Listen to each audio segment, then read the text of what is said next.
নেপালে বন্যা ও ভূমিধসে ব্যাপক প্রাণহানির ঘটনায় গভীর শোক এবং দুঃখ প্রকাশ করেছেন রাষ্ট্রপতি মির্জা ফখরুল ইসলাম আলমগীর এবং প্রধানমন্ত্রী তারেক রহমান। আলাদা শোকবার্তায় নেপালের প্রধানমন্ত্রী বালেন্দ্র শাহ এবং জনগণের প্রতি বাংলাদেশের সরকার এবং জনগণের পক্ষ থেকে আন্তরিক সমবেদনা জানান তারা।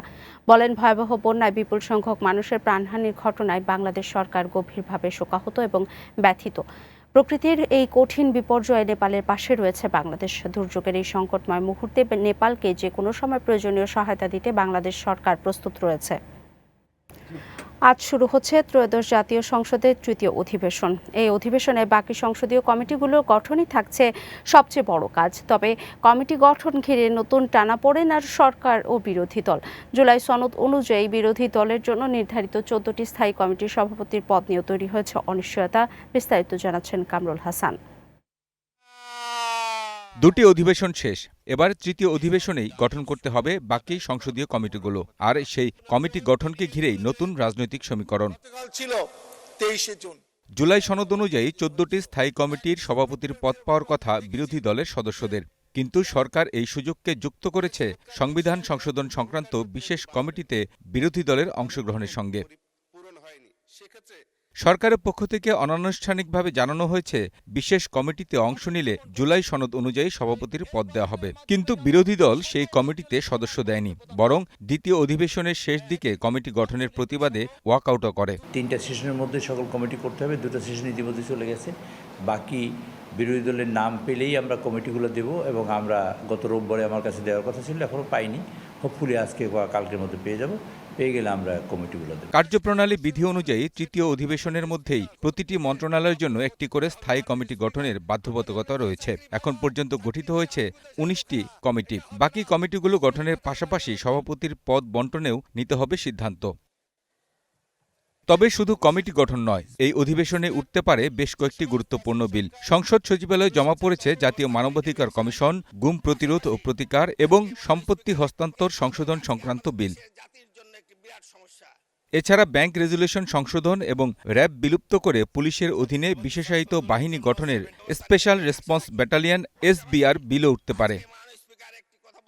ত্রয়োদশ জাতীয় সংসদের তৃতীয় অধিবেশনটি হতে পারে 5 থেকে 10 দিনের সংক্ষিপ্ত অধিবেশন, তবে প্রয়োজন হলে বাড়ানো হবে সময়।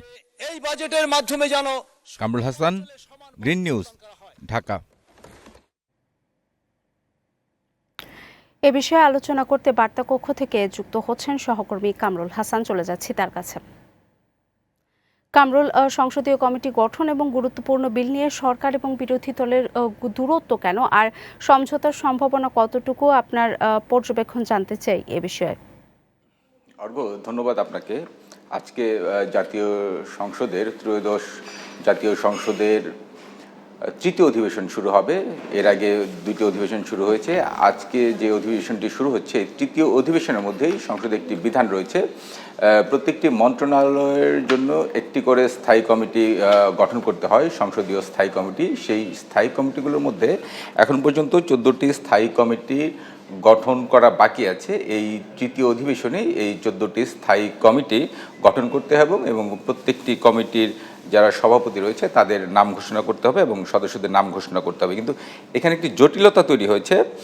জুলাই সনদ অনুযায়ী এই 14টি স্থায়ী কমিটির সভাপতি হওয়ার কথা রয়েছে বিরোধী দলের যারা সংসদ রয়েছে তাদের মধ্যে, অর্থাৎ জামাত এবং এনসিপির মধ্যে।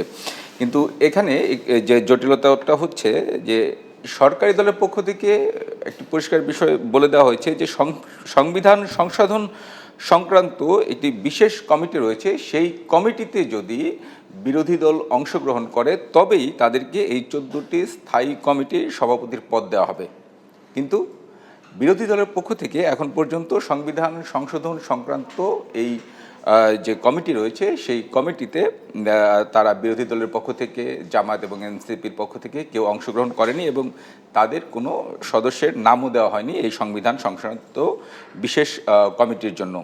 তাই যে জটিলতাটা তৈরি হয়েছে যে এই সংসদ অধিবেশনে, তৃতীয় অধিবেশনেই এই 14টি স্থায়ী কমিটির সভাপতির নাম ঘোষণা করতে হবে। যেই 14টি সভাপতির পদ পাবে বিরোধী দলের সদস্যরা, সংসদ সদস্যরা, কিন্তু সংবিধান সংক্রান্ত যে বিশেষ কমিটি রয়েছে সেগুলোতে অংশ না নেওয়ায় তারা এই বিরোধী দলের সংসদ সদস্যরা এই 14টি সভাপতির পদ পাচ্ছেন না। এটি আসলে কি হবে? কারণ এটি এই তৃতীয় সংসদের মধ্যেই, অধিবেশনের মধ্যেই এটি শেষ করতে হবে। কিন্তু এখন পর্যন্ত এই বিষয়ে আসলে কি হতে যাচ্ছে, তারা এই 14টি সভাপতি পদ পাবে কিনা, বা সরকারের অবস্থান সরে এসে বিরোধী দলের সাথে কোনো সমঝোতায় যাবে কিনা, এই বিষয়টি নিয়ে এখন পর্যন্ত কোনো পরিষ্কার বিষয় ধারণা করা যায়নি, ধারণা পাওয়া যায়নি। যেটি ধারণা করা হচ্ছে যে সংসদ অধিবেশন শুরু হওয়ার পর সরকার এবং বিরোধী দলের পক্ষ থেকে আলোচনার মাধ্যমে এই বিষয়টি অবশ্যই সমাধান করতে হবে। আর এই তৃতীয় অধিবেশনে আর যেটি বিষয় আসবে, কয়েকটি বিল উঠবে। এর মধ্যে রয়েছে মানবাধিকার কমিশন, গুম প্রতিরোধ, সম্পত্তি হস্তান্তর সংক্রান্ত বিল এবং র্যাব বিলুপ্ত করে নতুন একটি বাহিনী গঠনের একটি বিল উঠবে। এই বিলগুলো পাস হওয়ার পরে এগুলো আইনে রূপান্তরিত হবে। অর্ঘ্য, আপনাকে ধন্যবাদ। কামরুল, ধন্যবাদ আপনাকে। যাচ্ছি পরের খবরে। তীব্র লোডশেডিং এর কারণে বিপাকে পড়েছেন আলু ব্যবসায়ীরা। বিদ্যুৎ সংকটে নষ্ট হচ্ছে হিমাগারের সংরক্ষিত আলু। সংকট সমাধানে জেনারেটরের আশ্রয় নেয় বাড়ছে খরচ। এতে দুশ্চিন্তায় পড়েছেন ব্যবসায়ীরা। রাজশাহী ও নাটোর প্রতিনিধিদের প্রতিবেদন, জানাচ্ছেন রত্না জামান। হিমাগারে ভাড়া দিয়ে আলু সংরক্ষণের পর বছরের এই সময়ে এসে দাম কমে যাওয়ায় বিপাকে কৃষক ও ব্যবসায়ীরা। এর মধ্যে তীব্র লোডশেডিংয়ে হিমাগারের সংরক্ষণ ব্যবস্থা ব্যাহত হওয়ায় নষ্ট হচ্ছে বিপুল পরিমাণ আলু। অসময়ে গজিয়ে যাওয়ায় ক্ষতিগ্রস্ত হচ্ছে বীজ আলুসহ খাবার আলুও। ফলে লোকসান গুনতে হচ্ছে নাটোরের ব্যবসায়ী ও কৃষকদের। লোডশেডিংয়ের কারণে আলুতে হালকা কুশি বেরিয়েছে। তো এই লোডশেডিংয়ের কারণে তো এমনি আলু বাজার কম, আমাদের তো আরো ক্ষতিগ্রস্ত হচ্ছে। আমরা যে দামে কিনছি তার অর্ধেক দামও নাই, তাহলে আমরা কলেস্টর ভাড়া কি করে দেবো, আর আমরা আলুগুনা কেমন করে বাইর করব? কারেন্টের সমস্যার কারণে কোলেস্টরের মালেও সমস্যা দেখা দেয়। কারেন্ট ভালো থাকলে আলু ভালো থাকে। প্রতিদিন গড়ে 8 ঘন্টা লোডশেডিং হওয়ায় হিমাগারের তাপমাত্রা নিয়ন্ত্রণে জেনারেটর চালাতে হচ্ছে। এতে বাড়ছে জ্বালানি ও পরিচালন ব্যয় বলে জানিয়েছেন কোল্ড স্টোরেজ কর্তৃপক্ষ। অর্থাৎ সকাল থেকে রাত্রি পর্যন্ত প্রায় 25,000 টাকার তেল খরচ করতে হয়। আমাদের এবছরে প্রায় 3,000 মেট্রিক টন আলু সংরক্ষণ হয়েছে। এই 3,000 মেট্রিক টন আলু সংরক্ষণের ক্ষেত্রে বর্তমানে যে বিদ্যুতের অবস্থা, আমার দৈনিক চাহিদা 15 থেকে 18 ঘন্টা, সে 15 থেকে 18 ঘন্টার এগেনস্টে আমি বিদ্যুৎ পাচ্ছি 6 থেকে 8 ঘন্টার মতো। রাজশাহীতে জমিতে প্রতি কেজি আলু উৎপাদনে খরচ হয়েছে 25 থেকে 26 টাকা, অথচ তীব্র লোডশেডিংয়ে সংরক্ষণ করতে না পেরে বাধ্য হয়ে 15 থেকে 16 টাকা কেজি দরে বিক্রি করতে হচ্ছে। এই আলু আমরা করে তো বিপাকে পড়ে গেছি ভাই। আমরা মনে হচ্ছে যে অসহায় এখন। আপনার কেজিতে 15 টাকা লোকসান হচ্ছে বর্তমান বাজারে, তা তো আপনার বেচতে পাচ্ছি না, কষ্ট হচ্ছে বেচতে, আলু নিচ্ছে না। আলু সংরক্ষণে বিদ্যুৎ সরবরাহ স্বাভাবিক না হলে কৃষক ও ব্যবসায়ীদের লোকসান আরও বাড়ার আশঙ্কা রয়েছে। রত্না সামান, গ্রিন নিউজ ডেস্ক। দর্শক, এ বিষয়ে আরও জানতে রাজশাহীতে চলে যাব। সেখানে আছেন আমাদের সহকর্মী রায়হান ইসলাম। রায়হান, জেনারেটর দিয়ে কি বিদ্যুতের চাহিদা পূরণ সম্ভব হচ্ছে এবং এতে বাড়তি যে খরচ হচ্ছে তার পরিমাণ কেমন জানাবেন? ব্যবসায়ী এবং চাষিরা কি বলছেন? ধন্যবাদ। আসলে বছরের এই সময়টাতে কিন্তু হিমাগারে আলু রাখার পরে এই সময়টাতে এসে কিন্তু এমনিতেই দাম কম, আর তার উপর আবার লোডশেডিং এর যে বাড়তি প্রভাব সেটি কিন্তু আসলে এতে চরম আসলে লোকসানের মুখে পড়ছে যারা আলু চাষী রয়েছেন এবং ব্যবসায়ী রয়েছেন। তাদের অভিযোগ, আসলে যেসব হিমাগার গুলো রয়েছে সেসব হিমাগারে আসলে যে পরিমাণে সংরক্ষণ ধারণ ক্ষমতা ছিল সংরক্ষণ করে রাখা, তার চাইতে কিন্তু আসলে অধিক আলু সংরক্ষণের কারণে কিন্তু আসলে আলু পচে নষ্ট হয়ে যাচ্ছে, এমনটি আসলে বলছেন যারা ব্যবসায়ী এবং চাষিরা। আমরা একটু কথা বলতে চাই, এখানে একজন ব্যবসায়ী রয়েছেন, চাষি রয়েছেন। আসলে আলুর কি পরিমাণে নষ্ট হচ্ছে এবং আপনাদের আসলে লোকসান কেমন হচ্ছে? লোকসান এখন বস্তাতে 700 টাকা পরিমাণ লোকসান হচ্ছে, যা আমাদের খরচ মানে 13 টাকা 14 টাকা খরচ পড়ে আছে। এখন এই আলু বিক্রি হচ্ছে আমাদের ধরেন 15 টাকা 16 টাকা, পুরাটাই লস আর কি। স্টোর ভাড়া দিয়ে বস্তার খরচ দিয়ে পুরাটাই লস।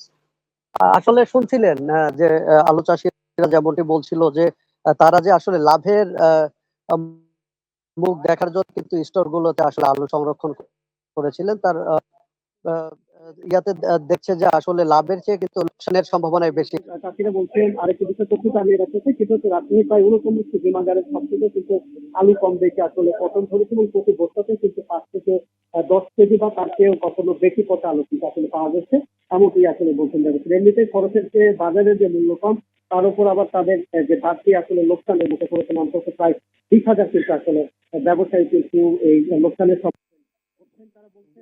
সম্মুখীন হচ্ছেন তারা বলছেন। এবং কর্তৃপক্ষ বলছেন যে বিদ্যুতের এই কারণে কিন্তু অনেকে জেনারেটর চালাতে চাচ্ছেন না। তো সব মিলে চাষিরা যেটি বলছে যে তাদের এবার যে পরিমাণে আসলে নষ্ট হয়ে যাচ্ছে আলু, তার ফলে কিন্তু ব্যাপক পরিমাণে আসলে ক্ষতির সম্ভাবনা রয়েছে। এই ছিল আমার কাছে রাজশাহীতে আলু হিমাগারের সর্বশেষ। রায়হান, ধন্যবাদ আপনাকে। দ্রোহ, মানবতা, সাম্য এবং অসাম্প্রদায়িক চেতনার কবি কাজী নজরুল ইসলামের 50তম মৃত্যুবার্ষিকী আজ। 1383 বঙ্গাব্দের 12ই ভাদ্র ঢাকার তৎকালীন পিজি হাসপাতালে শেষ নিঃশ্বাস ত্যাগ করেন বাংলা সাহিত্য এবং সঙ্গীতের এই অনন্য প্রতিভা। 1899 সালের 24 পশ্চিমবঙ্গের বর্ধমান জেলার চুরুলিয়া গ্রামে জন্ম নেন কাজী নজরুল ইসলাম। ডাকনাম ছিল দুঃখু মিয়া। শৈশব থেকেই কঠিন দারিদ্র্যের সঙ্গে লড়াই করে বড় হয়েছেন তিনি।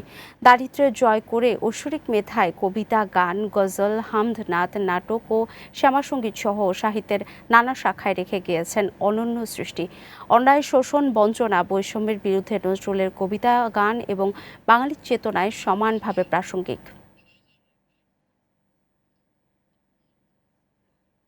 সৌদি আরবের রিয়াদে একটি সোফা তৈরির কারখানায় আগুনের ঘটনায় নিহত 16 বাংলাদেশিদের মধ্যে 9 জনের মরদেহ আজ দেশে পৌঁছাবে। মন্ত্রণালয় জানায়, বিমান বাংলাদেশ এয়ারলাইন্সের বিজি 340 ফ্লাইটে তাদের মরদেহ বিকেল 4টায় হজরত শাহজালাল আন্তর্জাতিক বিমানবন্দরে পৌঁছানোর কথা রয়েছে। প্রবাসী কল্যাণ ও বৈদেশিক কর্মসংস্থান মন্ত্রী আরিফুল হক চৌধুরী বিমানবন্দরে উপস্থিত থেকে মরদেহ গ্রহণ করবেন।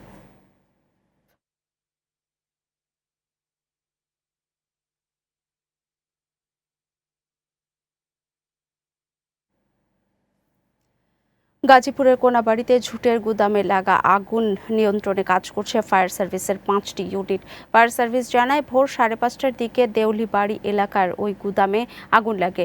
মুহূর্তেই তা ছড়িয়ে পড়ে আশেপাশের স্থাপনায়।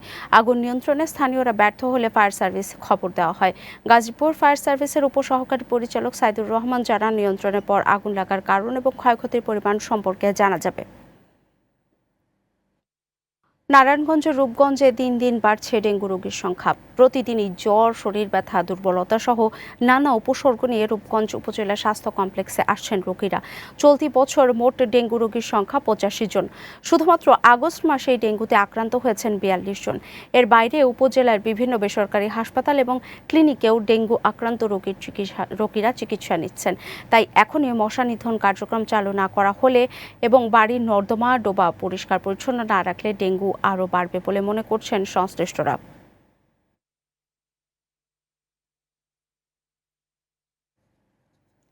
ডেঙ্গুর আরও খবর জানাতে রূপগঞ্জ থেকে সরাসরি যুক্ত হচ্ছেন সহকর্মী সাইফুল ইসলাম। আমরা চলে যাব তার কাছে। সাইফুল, রূপগঞ্জে ডেঙ্গুর প্রকোপ কতটা বেড়েছে এবং চিকিৎসা সেবা নিয়ে চিকিৎসকরা কি বলছেন, জানাবেন আমাদেরকে। ধন্যবাদ অর্ঘ আপনাকে। আপনি জানেন যে রূপগঞ্জ একটি শিল্প ও বাণিজ্যিক এলাকা। এখানে প্রায় 18 থেকে 20 লাখ মানুষের কিন্তু বসবাস। আর এই মানুষের চিকিৎসা সেবা দিতে কিন্তু এই একটি সরকারি হাসপাতালের পাশাপাশি 28টি বেসরকারি হাসপাতাল রয়েছে। আপনাকে জানিয়ে রাখি, এই আগস্ট মাসে এই ডেঙ্গুর যেই প্রকোপ অনেক বৃদ্ধি পেয়েছে। প্রতিটি হাসপাতালে প্রতিদিন জ্বর, ঠান্ডা, শরীর ব্যথা, বমি সহ নানা উপসর্গ নিয়ে কিন্তু হাসপাতালে রোগীরা ভর্তি হচ্ছে এবং পরীক্ষা নিরীক্ষা করে কিন্তু তাদের ডেঙ্গু ধরা পড়ছে এবং কেউ ভর্তি থাকছেন, আবার কেউ কাউকে চিকিৎসা দিয়ে ছেড়ে দিচ্ছেন, আবার অনেকেই অবস্থা অবনতি হলে ঢাকায়ও কিন্তু রেফার করা হচ্ছে। আমি এই মুহূর্তে অবস্থান করছি রূপগঞ্জ উপজেলা স্বাস্থ্য কমপ্লেক্সে। আমি এই স্বাস্থ্য কমপ্লেক্সের যিনি পরিবার পরিকল্পনা এবং স্বাস্থ্য কর্মকর্তা রয়েছেন তার সাথে কথা বলেছি। তিনি যেমনটা আমাকে জানিয়েছেন যে এবছর 89 জন ডেঙ্গু রোগী এখানে ভর্তি হয়েছে। এর মধ্যে আগস্ট মাসেই 42 জন ছিল পরশু দিন পর্যন্ত। আজকে পর্যন্ত ৪৯ জন ডেঙ্গু রোগী এখানে ভর্তি হয়েছে। এর মধ্যে ৪১ জন রিলিজ নিয়েছে এবং ৮ জন ভর্তি রয়েছে। এই চিকিৎসক আমাকে যেমনটা জানিয়েছেন যে এই বাড়ি এবং বিভিন্ন জায়গার যে আঙ্গিনায় ময়লা আবর্জনা ময়লা আবর্জনা এবং জমানো পানি থেকে কিন্তু এই মশার মানে বৃদ্ধি পাচ্ছে। আরেকটা বিষয় আপনাকে জানিয়ে রাখি, আমি স্থানীয় এলাকাবাসীর সঙ্গে কথা বলেছি। তারা যেমনটা জানিয়েছে যে ঢাকা নারায়ণগঞ্জ সিটি কর্পোরেশন থেকে শুরু করে প্রতিটি এলাকায় কিন্তু এই মশা নিধনের ব্যবস্থা রয়েছে, কিন্তু আমাদের রূপগঞ্জ কিন্তু সেই মশা নিধনের কিন্তু তেমন ব্যবস্থা তাদের চোখে পড়ে না। আমি এখানকার যে উপজেলা নির্বাহী অফিসার রয়েছেন তার সাথে কথা বলেছি, তিনি যেমনটা জানিয়েছেন যে ডেঙ্গু রোগীর সংখ্যা বেড়ে যাওয়ায় তিনি প্রতিটি ইউনিয়ন এবং পৌরসভার যে মেম্বার চেয়ারম্যান রয়েছেন এবং সংশ্লিষ্ট যারা রয়েছেন তাদেরকে তিনি নির্দেশনা দিয়েছেন যে প্রতিটি এলাকায় যেন সচেতনতা গড়ে তোলা হয় এবং পরিষ্কার পরিচ্ছন্নতা রাখা হয়। তো এই ছিল আমার কাছে রূপগঞ্জ থেকে সর্বশেষ ডেঙ্গু নিয়ে তথ্য। সাইফুল, ধন্যবাদ আপনাকে। যাচ্ছি পরের খবরে। রাজশাহী বিশ্ববিদ্যালয়ে তুচ্ছ ঘটনাকে কেন্দ্র করে শিক্ষার্থীদের মধ্যে দুই পক্ষ সংঘর্ষে অন্তত 10 জন আহত হয়েছেন। বুধবার বিকেলে টিএসসিতে এক অনুষ্ঠান চলাকালে চেয়ারে বসাকে কেন্দ্র করে ম্যানেজমেন্ট স্টাডিজ এবং রসায়ন বিভাগের দুই শিক্ষার্থীর কথা কাটাকাটি হয়। বিষয়টি তাৎক্ষণিক সমাধান না হলেও রাতে ম্যানেজমেন্ট বিভাগের শিক্ষার্থীরা ওই ছাত্রকে মারধর করে। পরে এ নিয়ে দুই পক্ষ সংঘর্ষে জড়িয়ে পড়লে 10 জন আহত হয়। তাদের রাজশাহী মেডিকেল কলেজ হাসপাতালে চিকিৎসা দেওয়া হচ্ছে। ঘটনা তদন্তে 3 সদস্যের কমিটি গঠন করেছে বিশ্ববিদ্যালয় প্রশাসন।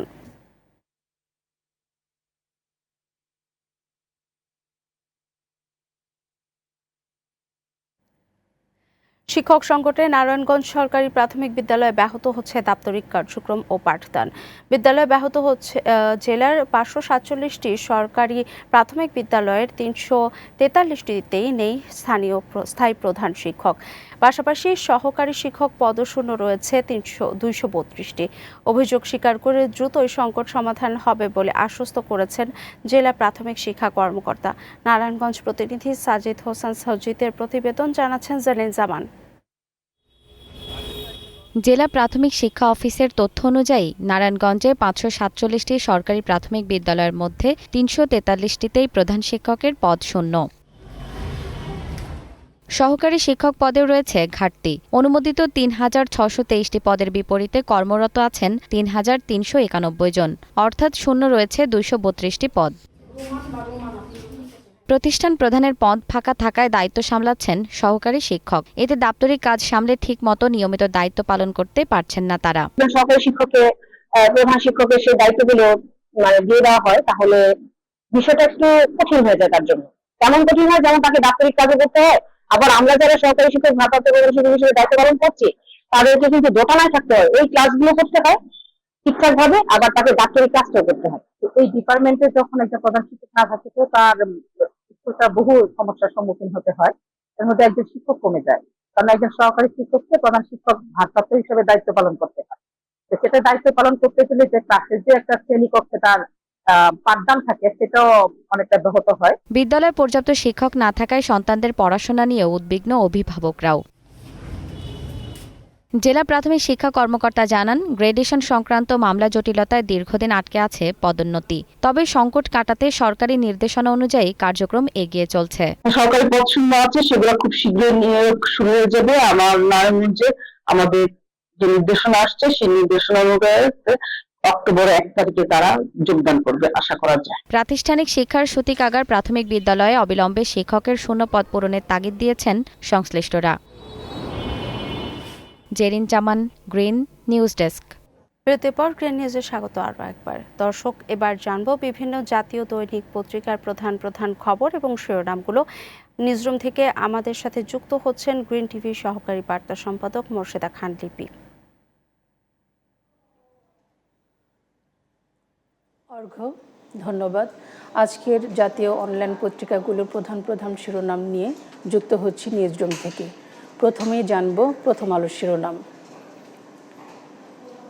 নেপালে মৃত্যু বেড়ে 162, নিখোঁজ 5 শতাধিক।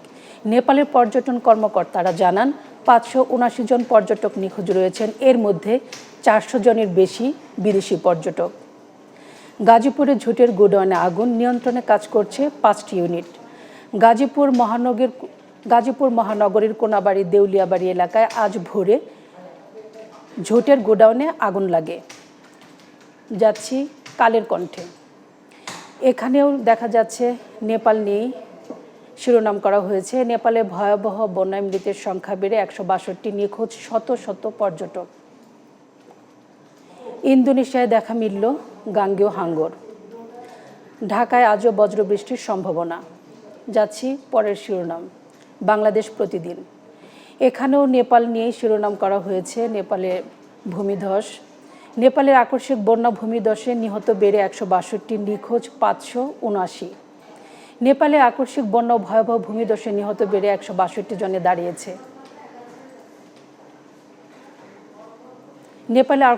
নেপালে আকস্মিক বন্যা ভূমিধসে প্রাণহানিতে প্রধানমন্ত্রী শোক জানিয়েছেন।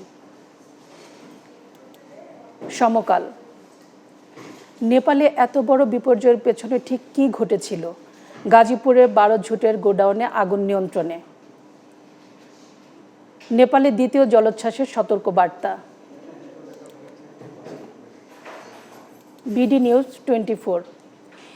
এখানেও নেপালের ভূমিধস নিয়ে শিরোনাম করা হয়েছে। দেখতে পাচ্ছি নেপালের বন্যায় মৃত্যু বেড়ে 162, নিখোঁজদের খুঁজে মরিয়া তল্লাশি। সাভার ও আশুলিয়ায় গ্যাস বিদ্যুতের টান, কারখানা উৎপাদন কমছে, বাড়ছে খরচ। শেষের পথে ডাকসুর মেয়াদ, পরের ভোট কবে? বাংলা ট্রিবিউন। হাজার হাজার কোটি টাকা খরচের পরও কেন মেলেনি সুফল? এখানেও নেপালের ভূমিধস নিয়ে শিরোনাম করা হয়েছে। দেখতে পাচ্ছি নেপালে ভূমিধস ও বন্যায় মৃতের সংখ্যা বেড়ে 162, নিখোঁজদের উদ্ধারে অভিযান চলছে। গাজীপুরের ঝুটের গোডাউনে ভয়াবহ আগুন।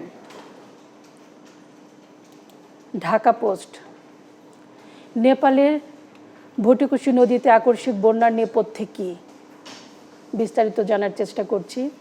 বুধবার সকালে ভটিকুশি নদীতে আকস্মিক বন্যা বা বানে ভয়াবহ বিপর্যয় দেখা দেয় নেপালের উত্তরাঞ্চল সীমান্তবর্তী জেলা রাসুরায়।